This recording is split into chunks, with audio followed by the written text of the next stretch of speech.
Vijayawada Jagdalpur highway విషయంలో కొన్ని మార్పులు చేయాలని కేంద్రాన్ని కోరినట్లు మంత్రి తుమ్మల నాగేశ్వరరావు తెలిపారు. ఖమ్మంలో ఆయన మీడియాతో మాట్లాడారు. రహదారుల నిర్మాణంలో కేంద్రానికి పలు ప్రతిపాదనలు పెట్టినట్లు చెప్పారు. ఖమ్మం జిల్లాలో కొన్ని గ్రామాల మీదుగా హైవే వెళ్తున్నందున బైపాస్ రోడ్ నిర్మించాలని కోరామన్నారు. ఖమ్మం చుట్టూ రింగ్ రోడ్ నిర్మాణానికి గతంలోనే ప్రతిపాదనలు చేశామని వెల్లడించారు.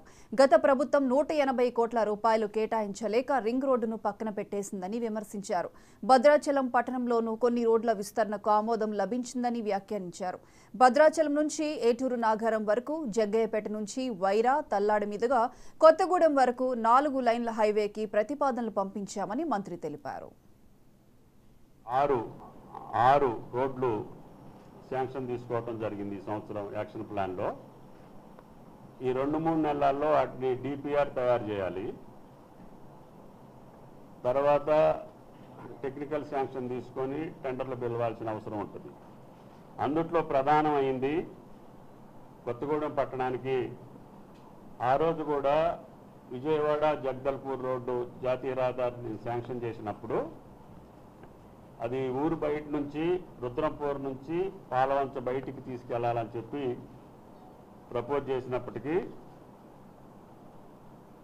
కొత్తగూడెం ప్రజల యొక్క కోరిక మేరకి ఊళ్ళో నుంచి తీసుకెళ్లాల్సిన అవసరం ఏర్పడింది. అది ఇప్పుడు ఈ రోజుల్లో ట్రాఫిక్ని బట్టి ఇన్కన్వీనియన్స్ ఉందని చెప్పి బైపాస్ రోడ్డు అడిగాం. అనిశెట్టిపల్లి నుంచి ఇటుపక్క ఒక బైపాస్ మొదలుపెట్టి కొత్తగూడెం తిరిగేసుకొని మళ్ళీ పాలవంచ అవతలకి వెళ్తుంది. అది మొత్తం 25 కిలోమీటర్లు. అంటే ఇల్లెందు రోడ్డుకి, ఇటు తల్లాడ రోడ్డుకి, తల్లాడ నుంచి కొత్తగూడెం పోయే రోడ్డుకి, అటు నుంచి వచ్చి జాతీయ రహదారి పెనుబేలు నుంచి వచ్చే రోడ్డుకి, మళ్ళీ అది దాటుకొని మళ్ళీ వెళ్ళి జాతీయ రహదారిలో కలుస్తుంది. అంటే కొత్తగూడెం పట్టణానికి వెళ్లకుండా ఇల్లెందు వెళ్ళేవాళ్ళు కానీ, అటు పెనుబెల్లి విజయవాడ వెళ్ళేవాళ్ళు కానీ, తల్లాడు వచ్చేవాళ్ళు కానీ, అటు మళ్ళీ తిరిగి భద్రాచలం వెళ్ళాలంటే కూడా కొత్తగూడెం వెళ్లకుండా, ఊళ్ళోకి వెళ్లకుండా ఒక రోడ్డు ప్రపోజ్ చేశాం. 450 కోట్లు, 25 కిలోమీటర్లు. అది ఈ సంవత్సరం యాక్షన్ ప్లాన్లో అప్రూవ్ చేశారు. వెంటనే అధికారులకి 2-3 నెలల్లోనే డిపిఆర్ తయారు చేసి కేంద్రానికి పంపించమని చెప్పడం జరిగింది. పంపించగానే వాళ్ళు టెక్నికల్ శాంక్షన్ ఇస్తారు. ఇచ్చిన తర్వాత టెండర్స్